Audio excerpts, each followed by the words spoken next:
વાત કરવી છે બનાસકાંઠાના દાંતાબાદ વાવના ઉચ્ચતર પ્રાથમિક શાળાના શિક્ષક 2 વર્ષથી ગેરહાજર હોવાનું સામે આવ્યું છે।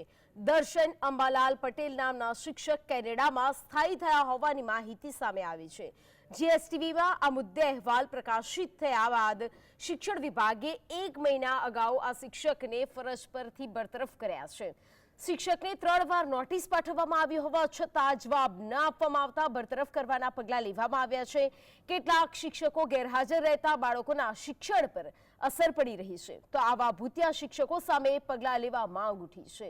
આ મુદ્દે શાળાના આચાર્યએ જિલ્લા કક્ષાએ અનેકવાર રજૂઆત કરી છે, પરંતુ ના તો શિક્ષક તરફથી રાજીનામું આપવામાં આવ્યું છે, ના તો તેઓ ફરજ પર હાજર થયા છે।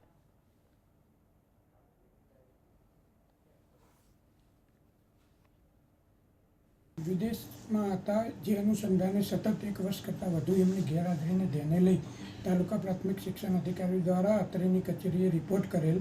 અત્રેથી દર્શન પટેલને 3 નોટિસ ઇસ્યુ કરવામાં આવેલ। દર્શન પટેલ દ્વારા કોઈ પ્રત્યુત્તર ન મળતા છેલ્લે ગયા મહિને દર્શન પટેલને નોકરીમાંથી બળતરફીનો હુકમ કરવામાં આવેલ છે। એમની સામેની તમામ શિક્ષાત્મક કાર્યવાહી પૂર્ણ કરવામાં આવેલ છે।